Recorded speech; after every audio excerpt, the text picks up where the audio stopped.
Hello, hello. We're back. Yes, we are. Web Wednesdays. All right. I just want to say that all day long, so you do that. I know. Now I have to run out during lunch and go grab one of these little vuvuzelas. Oh my! I don't think they're little. Are they little? Are they huge? I don't know. I kind of pictured it to be like a little whistle thing. I don't know, man. I don't know. Maybe. Dave would like some. It's on his wish list. Yeah, there we go. My birthday is coming up pretty soon. So we're going to talk about debugging and testing, and just some of the tools that are, that you got from basic. The basic, like, just log that stuff out, all the way to, here's some tools and here's some really good ways to use them. That is correct. Right? So just to kind of go over what's in this module, we'll be looking at F12 developer tools. Yes. Debugging service calls. Mm-hmm. That's one of those things, once you learn, it's like the handiest thing because you see what you're sending and you see what you're getting back. Right. Sometimes dealing with service calls feels like a little bit like a black hole, like you're sending stuff out into the ether and you're hoping for the best. Hoping something gets sent out there. Fingers crossed. Yeah. hit select, fingers crossed. Talk a little bit about things like event breakpoints, the call stack, DOM selection, so how you can use debugging not just for if things are being added properly to the DOM, but maybe selecting the DOM and understanding CSS or how it's looking when you're doing it, those kind of things. Here's an interesting one that a lot of people don't know that's a really great feature. Phone emulators in the browser. Yeah. That's actually a really good one where you can actually say, it's like you're on a Windows phone that looks like this, or that kind of thing. There's plugins, depending on what browser you're using, that can kind of help you do size, but this actually emulates that experience. And then we've got something that's out of Web Essentials, Browser Link for multi-browser testing. Yes. Which, wow, a lot of love for Browser Link. Yeah. When I first discovered that, I was like, yes, this is what I've always needed. Definitely. And there's other tools that do similar things, but just integrated with the environment makes a really good web development experience. Mm-hmm. So that's kind of what we're going to be covering today. So we're going to take a look at just the F12 developer tools, which has, been totally overhauled. Yes. In version 10, right? Like they got completely redesigned, overhauled, new features. Amazing. Like what they've done was just such a great step towards where they need to be. Mm-hmm. So we're going to be taking a look at F12 developer tools for kind of debugging your app and what the features are in there. Yeah, absolutely. So if you're looking at F12 developer tools, there's a whole bunch of built-in debugging tools. Yes, absolutely. We do have quite a few built-in debugging tools. You can see from the screenshot there, looks very, very complicated at first, but I assure you, once we start working through all this a bit, you'll have a really, really good idea of how it's all actually working. So, what do you think is the first thing we should take a look at in these developer tools? I think for developer tools, let's open up a web page and just take a look at, I think it's important to know that you selecting the DOM, understanding where the classes are. I think it's important to maybe take your example and look at what did you send to the server, what did you get back, maybe. Okay. Any of those kind of things I think are super important. There's so much in the developer tools. We could just go down thing by thing, to be honest. Perfect. I like it. Okay. So let's take a look at debugging service calls as the first bit here. So I go back to our project we're working on earlier, our little MVA jQuery project where we can see all of our evangelists. And we have, again, our service calls, our get and our post. So let me go launch this bad boy. Now that I'm pointing at it, you can see all the names people started to add here, right? People are, they're being well-behaved, thank you. Yes, I do appreciate that. So F12 developer tools, how do you access it? Well, I have two ways. You can hit F12. Wow. Yes. They named it right? Yeah. It's intuitive. Not too complicated. F11 developer tools. Yeah. You hit F12. Yep. Or I can go up here to this little cog for settings, and I can look at F12 developer tools there as well. And boom, here we go. So you have two options. You kind of keep it here, or you can unpin it as well. It's just great if you have multiple monitors, but we don't have that in this case, so I'm going to kind of shrink it small for you again. Let's get rid of this guy. Call him back up. How do I get him to go back? Did I hit something wrong there? I can't remember how I got this guy to attach last time. Pin. There we go. So, of course, my screen window is a monster here. So first thing I'm going to do is debug our service calls, okay? So my developer tool is kind of overwhelming. They're taking over everything here. but I want to actually see how these service calls are working. So on the console is your very best friend when you're going to make these calls, because you can pass in strings, you can pass in variables, you can look through each one and see what's really actually happening under the hood there. Yeah, your console is your best friend for pretty much everything in terms of, logging anything that you might be in JavaScript where you're like, I'm not sure if I'm getting this result. I'm not sure if this is the correct name, or if I selected something and nothing's happening in jQuery. Yeah, is what's it working? happening? You can just kind of log stuff out to the console. Yep. And that, in some ways it's limited depending on how you do it. You can actually inspect objects and inspect things.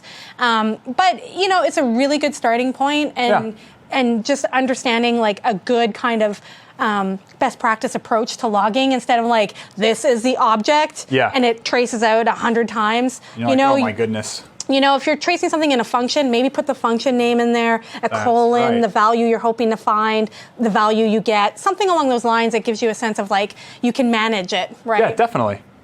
So the first thing we're going to do is we're going to debug how we're returning this information as soon as the page loads, okay? So I have a couple of options here. Remember, we had document ready before, so as soon as this document's done, it's going to call this function. I could put something here, right? I could say console.log, a nice IntelliSense, and it's looking for essentially a string or a message. And I could say, okay, REST get is called. I can't spell today. It's because you're typing with a. I know, my dyno typing. the dyno typing. And I see why I have a standing desk, so I can just, I fit much better there. So let's take a look at this. We're going to Internet Explorer. Whoops, I'm trying to debug the JavaScript page. I want to go back to the index file. And here's everything. Let's take a look. That's right, F12. Okay, navigation occurred. Oh, it did not want to load my thing. I don't know if I have if I had to clear my cache or what, because right now, that little guy should have been called. So what do you think? Clearing my cache, will that help us out? Clear it, refresh it. Yep, because as soon as this function gets called right after, this should be the next thing. Save it. My luck, I didn't actually save it. Oops, again, I keep doing the same page. I do that too.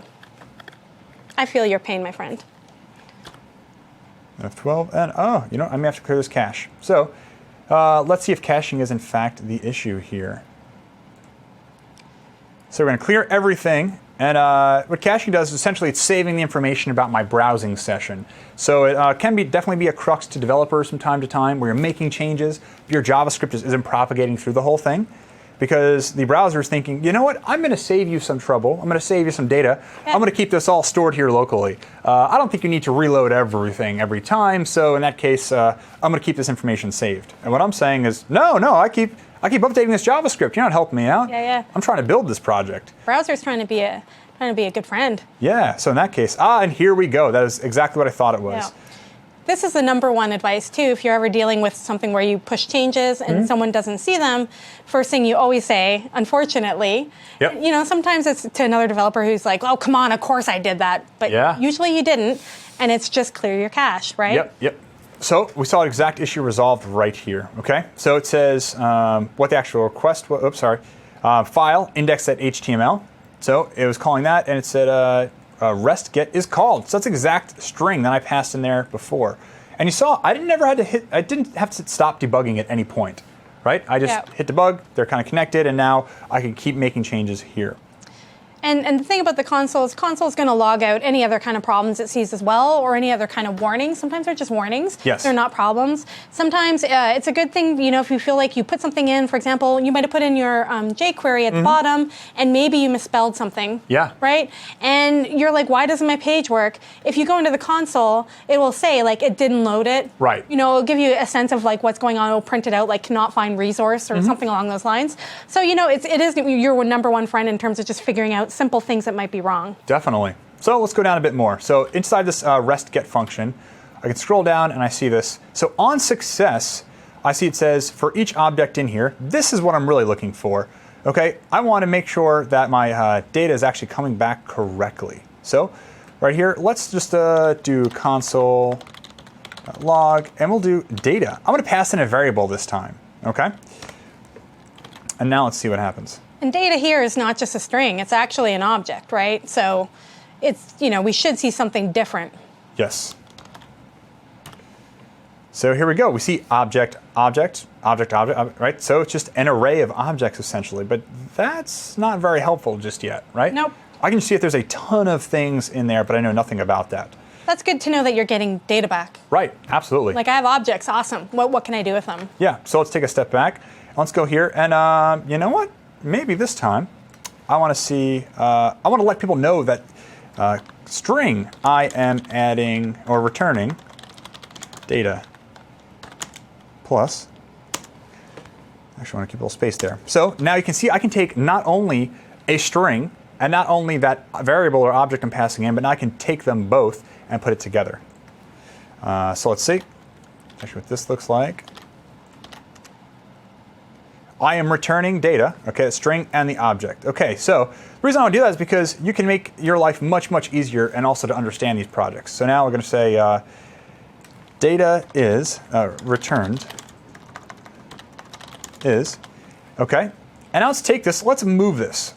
I want to move this into here in my little for loop. And the reason I'm doing that is because I know that I'm returning some kind of data, but it looks like there was a lot there. I don't know how many though. So inside this for loop, for each object that is returned, I'm now going to make this function or this console.log call. So let's go back over here. And whoa, look at all the times it's come in here. Okay, I can scroll up and I can see it's actually come through a large number of times. Okay, so we're getting closer, getting better. Right. Let's take it one step further. So you see up here I have data, I, name. So what that means is we're essentially looping through this whole set. So let's go through this. Data I, okay. And our little I variables up here. So for each object in here, we're going to pull out something. Let's see a little more information. Return, and here we go. It's object, object. Okay. I don't know what this object is called or anything of that nature, but I see I have name up here. So dot name, and let's see what this returns. Okay, now I know a little bit more about this. I can see the name of the person that's actually coming back right now. So data returned is Stacy Mulcahy. Okay, maybe I want the name is, and then maybe I want the same thing for console.log. The location is, have a little space so I can make it a little easier to read, or data. Taking our little I, it's our loop, and dot location. See, right away, it has IntelliSense. Again, you see that? It knows that there is a location object attached to that based on what I've been pulling through. Location. And here we go. Don't forget our semicolon. Go back to our browser, and here we go. Now I have, this looks just like the information we have above on our list. I know the name is Stacy, and the location is New York City. Yeah, it is. Okay, and there we go. Match up with Stacy, New York City. Stacy, New York City. Jason, Texas. Yep. So I mean, this all looks good to me. It looks like we're returning correct information. So that is one reason I think console log is extremely useful for debugging these issues, right? Yeah, and I mean, it depends really on what browser you're in, because sometimes you can just go location is, and then you can go comma and put in the variable, and it'll output like that actual, all the items that it has. Yep. The other thing I do is, I do this all the time in every language, is that if I don't know what an object has, I'll just loop through that object. I'll be like, for I an object, for string an object, give me all its properties. And so that will help me figure out like what it is or what it should have, or, because sometimes all you do is you spell something wrong. You're like, why isn't data I, dot location right? And it's like, oh, because maybe I spelled it with a capital L and it's a small l, or maybe, those little things. Exactly. So sometimes just looping through one of those objects or something along those lines can help you. And it's something you can do just really simply in the console. Again, like Dave kind of showed is, be explicit, write a message, just don't randomly be like, here's an object, because like object is great, but it doesn't tell you much about it. Yeah. So like, just to point out your error there, you're saying is I misspelt name on purpose this time. I've actually gone through and said capital N for name. And because of that, I can now go back to my page and I can see whether or not it's returning something undefined. So again, right here, I changed it from lowercase n, so here, to capital N. Let's go back, look at our page, and you see name is undefined because it knows that name really has to be something else. Okay, so let's get rid of this because I don't want cluttering up my console. And again, undefined, the idea of undefined is that it's not defined anywhere. But if something brings back null, it just means it exists, it hasn't been set. Yes, exactly. Right? So next thing I think we want to work on is, Stacy, on our slides, what is it, breakpoints? So we've got debugging service calls. Yeah. Right, so we talked a little bit about looking at those service calls and kind of just going through the console stuff. Yeah. So, if we're looking kind of just at what we've listed in terms of debugging service calls, you need to ensure the data is properly formatted. You need to pay attention to response codes. Right. Sometimes we'll say 404. Like, right. It's 404. I don't even know. Network tab, view all requests and responses. So, the other thing I think that we can do at this point, if we're also just going to kind of demo, and we've gone through console log, yeah. I think what would be really great is we show them the response and the response headers that show up, right? When you're doing that kind of call. Okay. So we can show response and response headers so that you know that what you're sending versus what you're getting back, I think would be really handy. So what's our best bet for getting the response header back in this case, though? So what you're going to want to do is in your file, if you start it, I'll walk you through it. This will be a good opportunity for me to kind of walk you through. Perfect. We're going to introduce kind of the network tab, right? Okay. So, start your site. Yes. We don't have to worry about any of this stuff. We're just going to use the F12 tools for this, right? And if we're looking at the console, so if you're looking at the far left, you've got the top part, which is your DOM Explorer, right? Your DOM Explorer is really handy if you're looking at those kind of things to see what's in the DOM, what's being added, what's being removed. Yes. Because in SBAs, we're always adding and removing things, right? And so if you kind of go down and you've got your console, we're going to want to go to network traffic.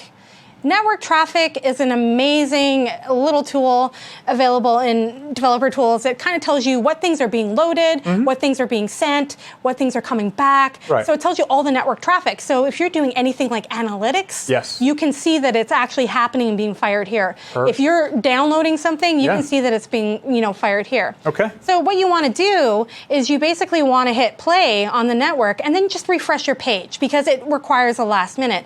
And you start to see all these things that are being loaded or that aren't being loaded, for example. All right, so if we're going through and we see all these things, the first one you see that, okay, we're loading in a jQuery, we're loading a text file, it'll tell you the type, it'll tell you like what's been get, what hasn't, all those kind of things. Yeah, so remember we were talking about pulling in from CDN before and locally? Right. Well, look, right here, of course it's kind of cluttering up everything, but I'm terrible at this thing. There you go. There we go. So right here, look at this.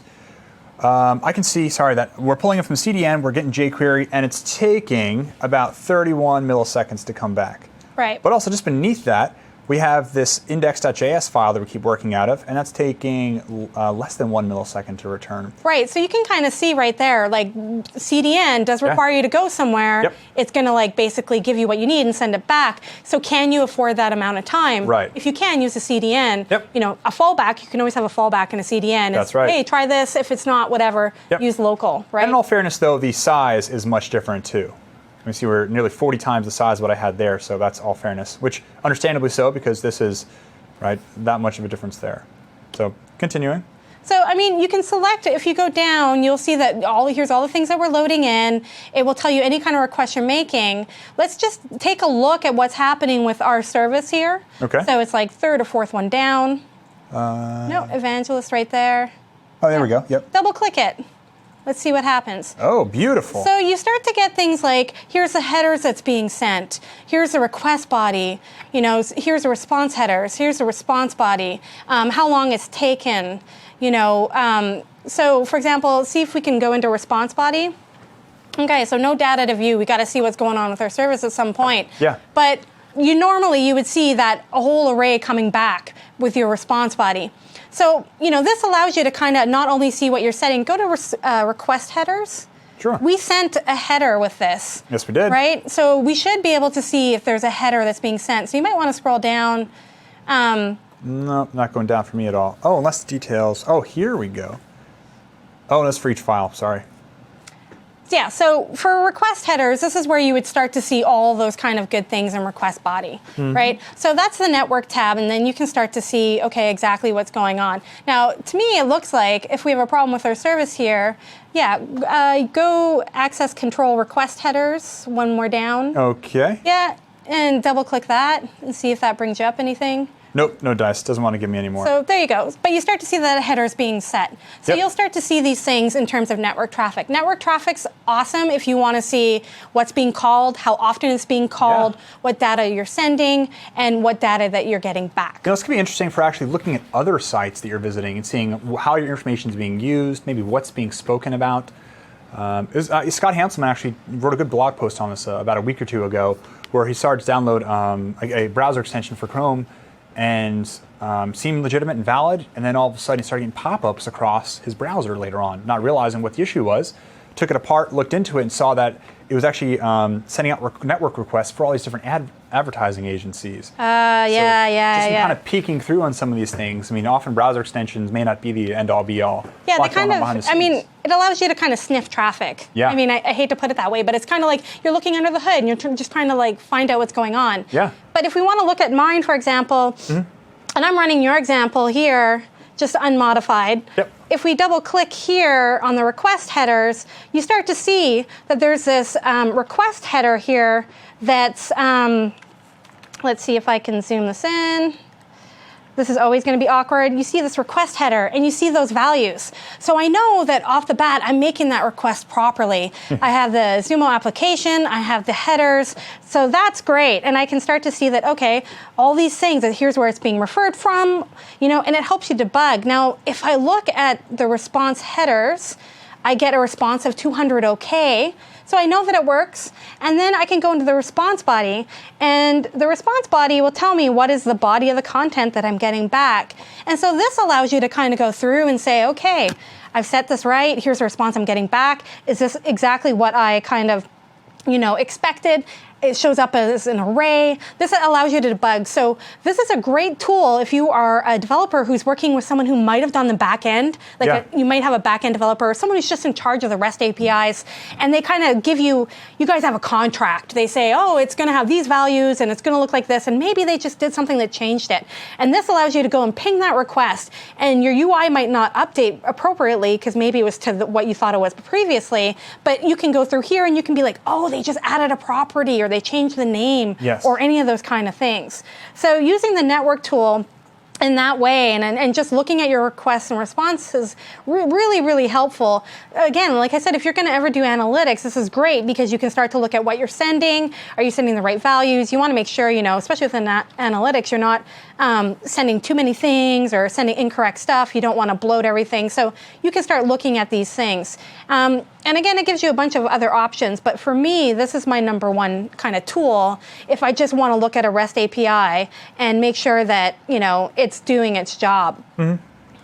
So, you know, that's the idea of just debugging service calls is, you know, using the console is a great job.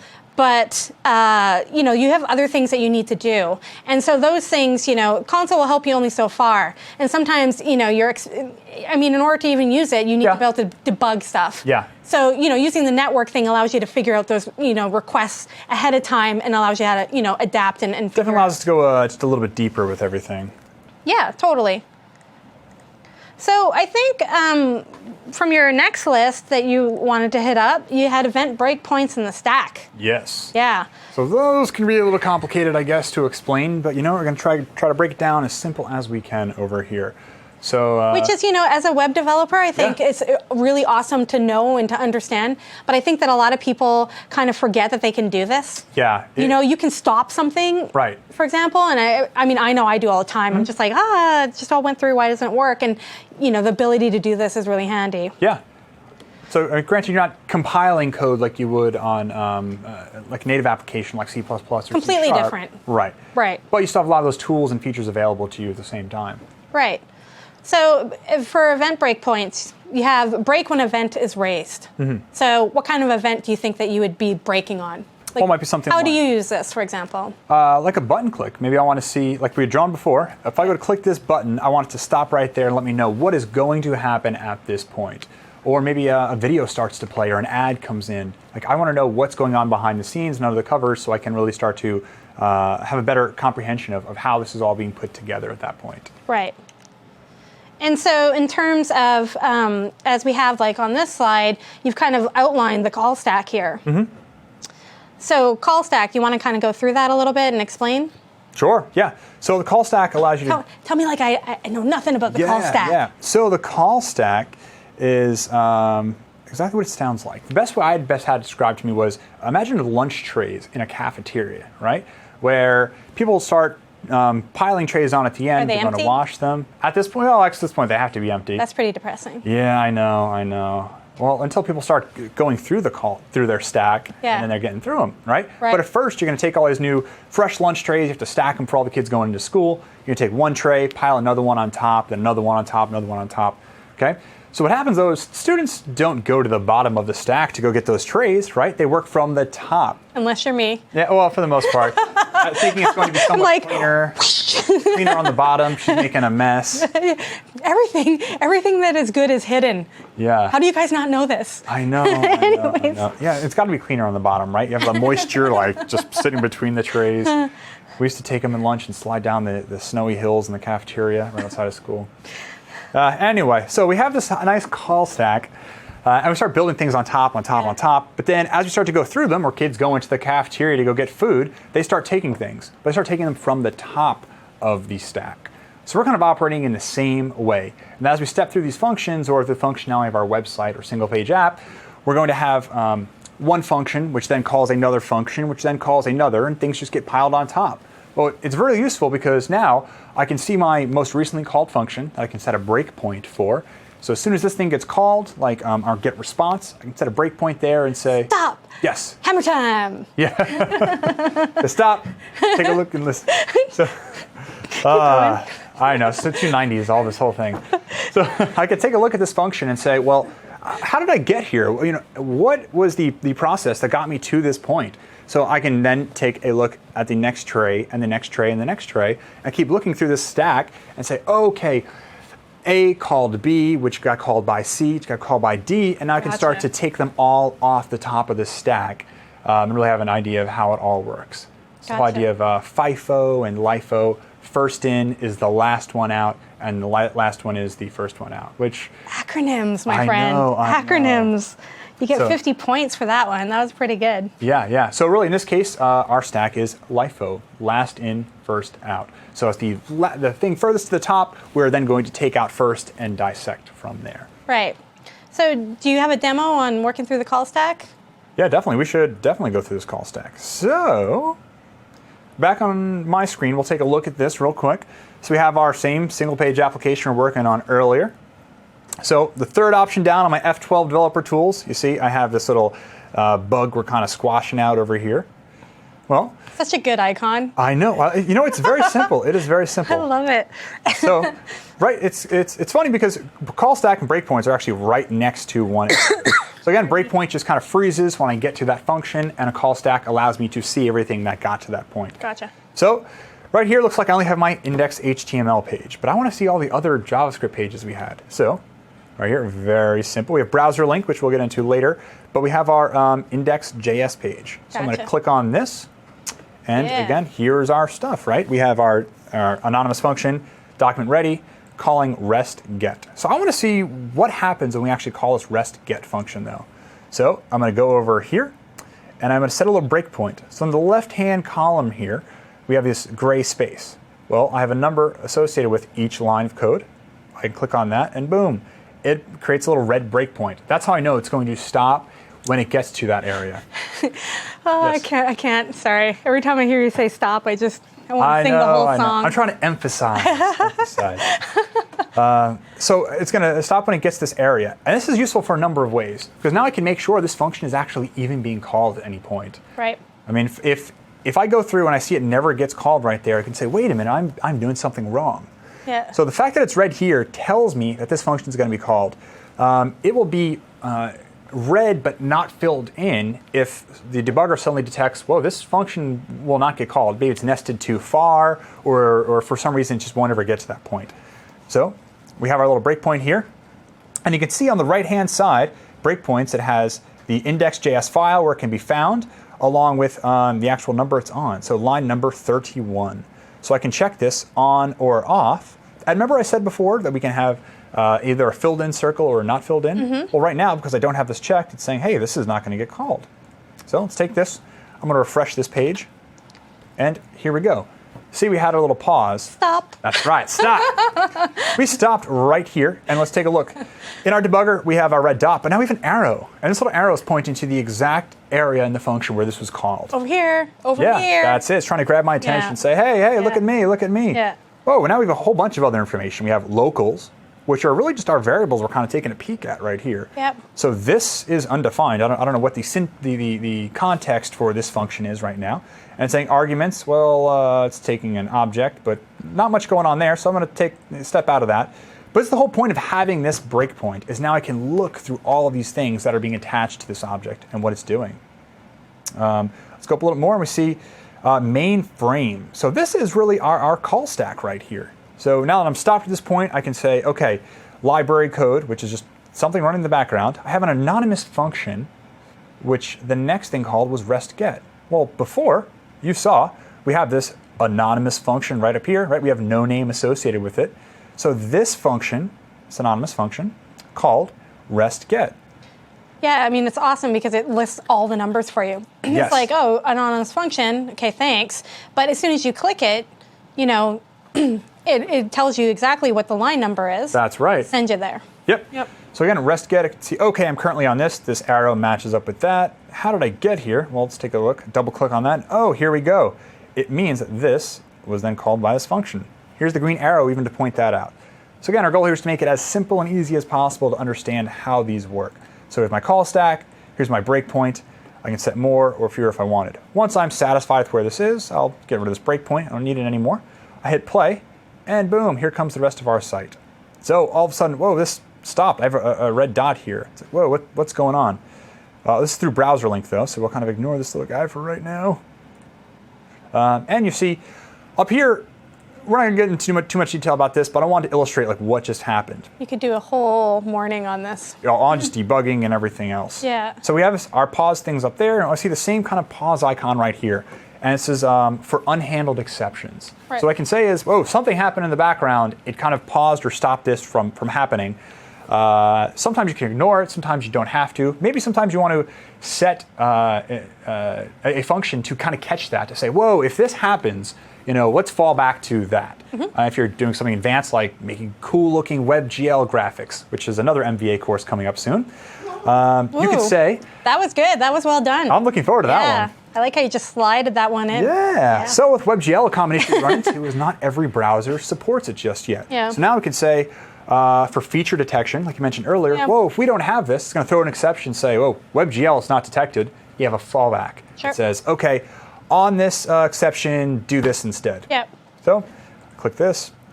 I don't want to deal with this bad boy, so I'll just kind of continue from there. And boom, here's our whole page loaded. All of our information.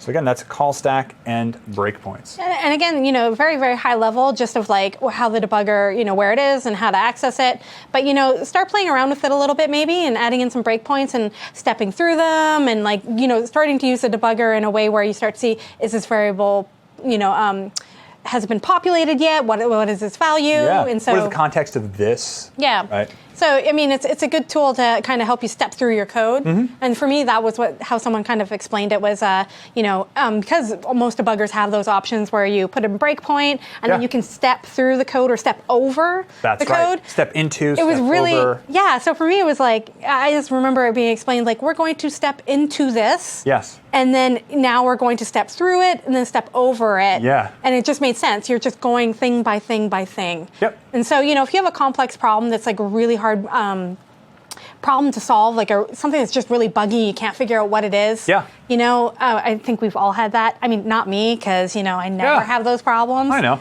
It always just works on the first run. Never. Ever. I see why I can't do live coding either. When it does work, I do the little dance. Yeah. And I high-five myself a million times. Wah, wah, wah, wah. Yeah, boo, boo, boo, boo. But, like, you know, it's one of those tools that's really useful just to help you kind of do that granular detail that you need to do. Yeah. And a lot of web developers forget about it. Yes. Frankly. But, you know, we've got a couple other things that we can show you in the tools. And one of them that was listed was phone emulation. Ooh. Right? So I think maybe you should show phone emulation. Definitely. So as you see right here through the slides, well, through F12 we can hit Control 8, and that'll open up our phone emulator option. So this doesn't necessarily have to mean it's just for the phone. In fact, you can just emulate different screen sizes, different browser types. There's a whole thing called user agent or user agent sniffing that you can do in your browser. You could say, okay, a user is going to load this page. I want to try to detect which device or which browser they're using. And based on which device or browser, I'm going to serve them a different kind of web page. Maybe I want it to display a certain way, or I want to use these colors instead of that. Maybe not every browser has every feature available. Again, caniuse.com is an outstanding way to discover a lot of this. So you could say, if you're using this browser, we'll then have these fallback features. Sure. Or, I mean, even in terms of the user agent string, you could have a bug that's been logged that's against a certain device or something like this. You can go and kind of like spoof it. Yes, you know what I mean? And just like test here locally, just to kind of have that, you know, it's not maybe the proper way, but you might not have that device. Yeah, definitely. You might not have that scenario that user has, and until you do, it might be a quick way to kind of go through those kind of things. Oh yeah. In a practical example, I was writing a Cordova app a few months ago, and when the transition was from one piece of hardware to another, the header was different, the header size was different. So I did a little user agent sniffing and kind of said, if you're on this device, add this many pixels or this much margin to the header, so this way it still displays correctly. Otherwise, keep doing whatever you're doing before. Yeah, I mean, that's the problem with the reality that we live in right now, right? Many devices, many screens. We can't possibly own every device, every version of every device, every version of every OS. So something like this really allows you to kind of go in and test some of those things. And you know, like there's a whole bunch of features in here. Geolocation, like simulating GPS is awesome, right? You can simulate the GPS. So if you're doing that in JavaScript, you know, it's no longer like... Go in, change some numbers, come back. Yeah, you can totally just simulate it the way it should be. Yeah. So, you know, the phone emulation within the browser, or if you even want to think of it as more sizes and stuff like that, there's a lot of features there that you can use that can help you kind of go through and really useful, especially if you're doing responsive kind of work. Absolutely.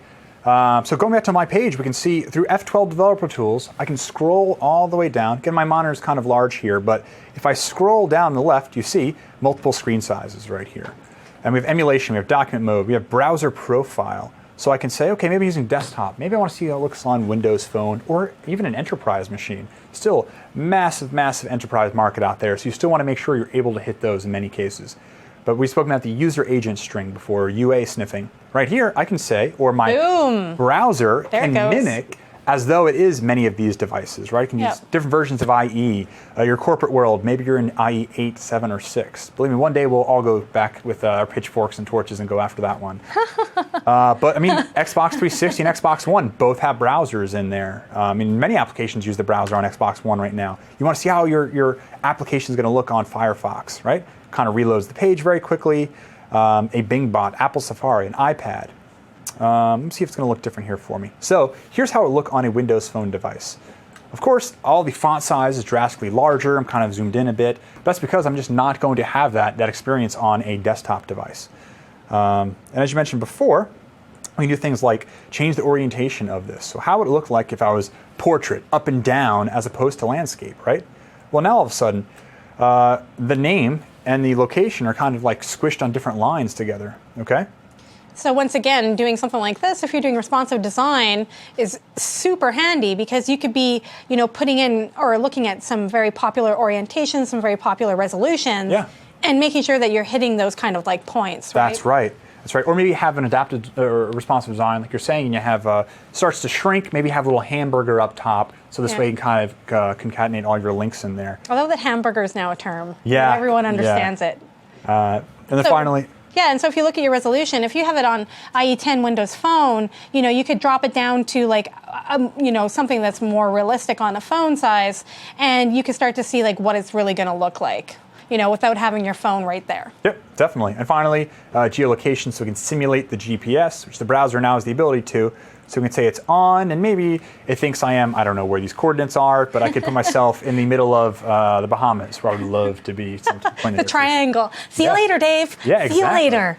Exactly. So it's a very, very useful tool for kind of putting a lot of this together and testing out mobile emulation. Yeah, super handy. And like, it's definitely beats like resizing your browser. Oh my goodness, yeah. Like who thought that was an interaction? But now, I know. now it is. Or I mean, you can even be limited by the resolution on the monitor you're actually working with too. Yeah. One other thing that we have listed here is reading minified code. Yes. Yeah. So this is kind of sweet. Yes, sirree. So look at that mess on the left. I can look at that and I have no idea what's going on. I can't tell if it's using mapping to abstract everything. They're trying to make it look ugly. So the idea with minified code is that you want to remove any kind of white space. You want to shrink everything as much as possible. Lowest file size. That's it. The smaller the it whole is, goal. the less you have to serve to people. Yep. Again, like right here in Seattle, bandwidth isn't really limited, but you start going to other bandwidth limited places. Maybe someone lives miles out in the mountains or a farm, or they're in another country where they're limited by service. Every kilobyte counts. Bandwidth is not limited. Data plans are. Yes, that is it. Yeah.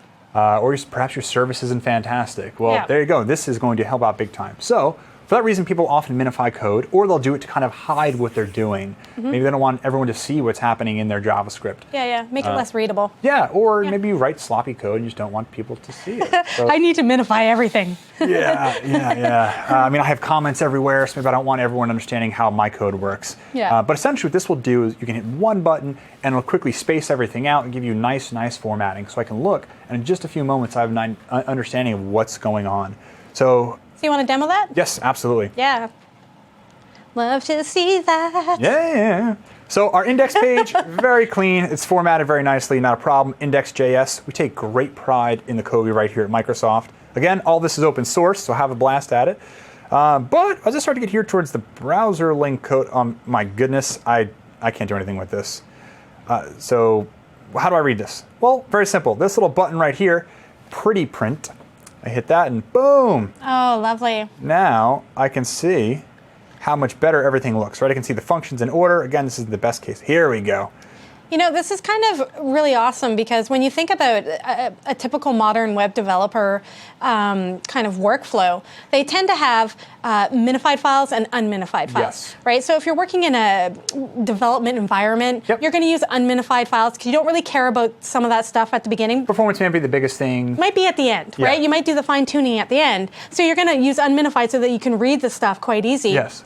And so there's chances are you have a bunch of different libraries you pulled from all over the place. You have your own code. You might be using a task runner or something that's going to go and minify your files and put them in another file and change all the pathing or whatever you might do. So something like this is really awesome because, you don't have to necessarily go down and download both of those libraries necessarily. That's right. It depends on your workflow, but you can just boom right in the browser, just start to see and be pretty print it and see, oh, okay, so this is what's happening here. Yeah. And so you don't have to necessarily, that file management is a little different depending on your workflow.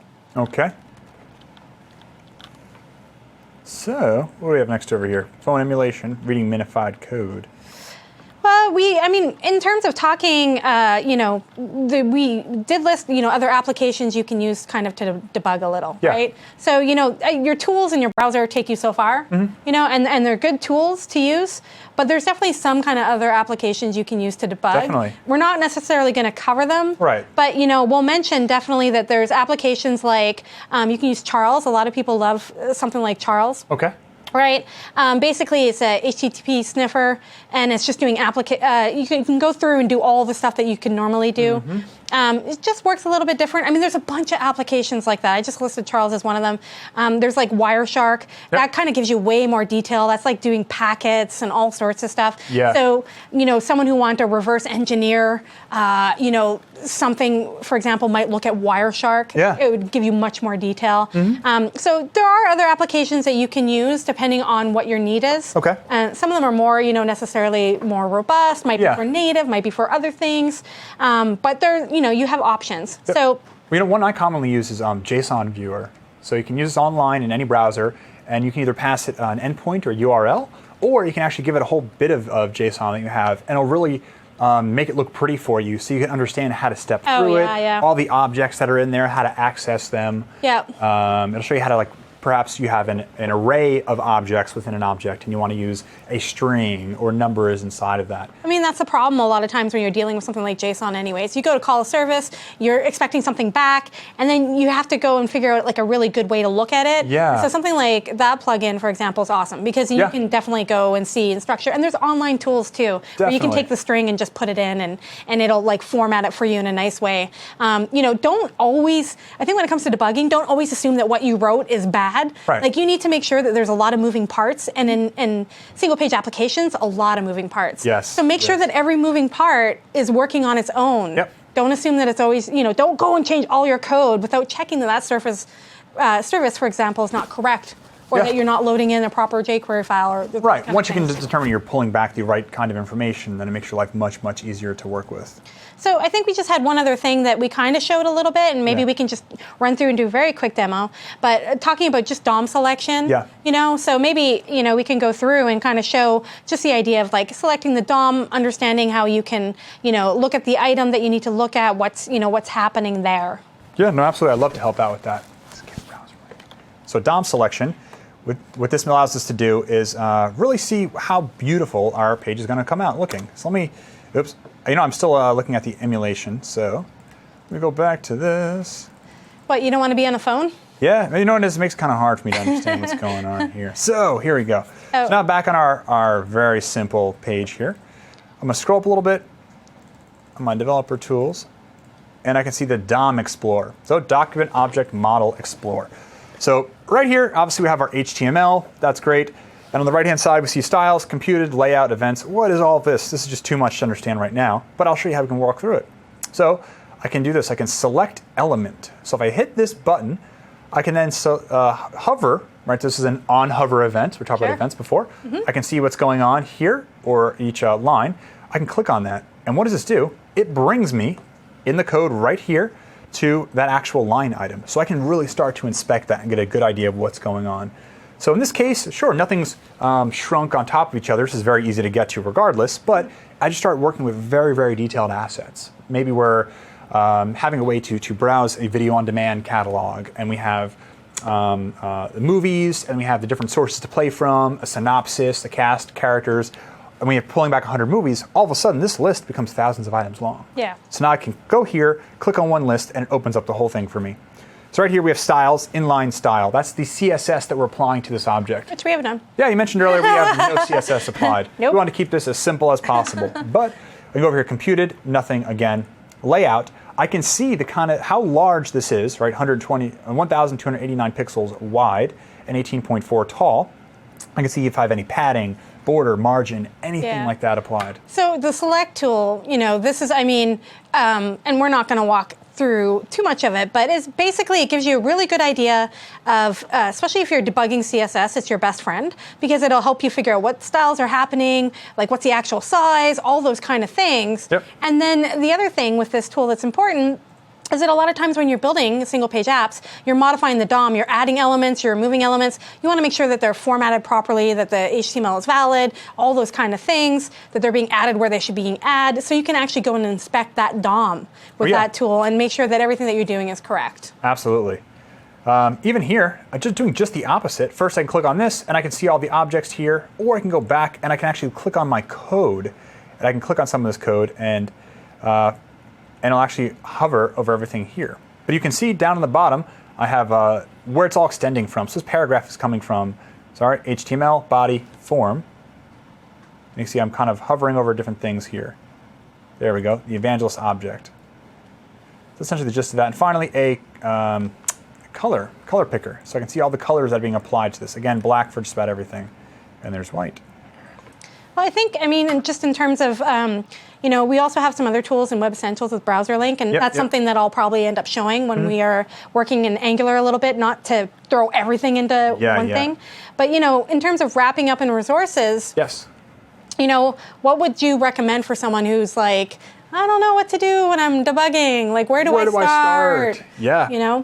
So Stack Overflow, always an outstanding place to ask questions. If you look at anything about F12 developer tools, David Coutu, another evangelist at Microsoft, Very, very big on web, especially if you start looking at the WebGL community. He has tons and tons of posts on F12 developer tools, how to use them, what are the benefits of this. He understands how browser link works. Yeah, I mean, we scraped the surface. Like, we didn't talk about, like, memory profiling, like a whole bunch of things that people don't actually know are in the developer tools. Yeah, oh, absolutely. Right?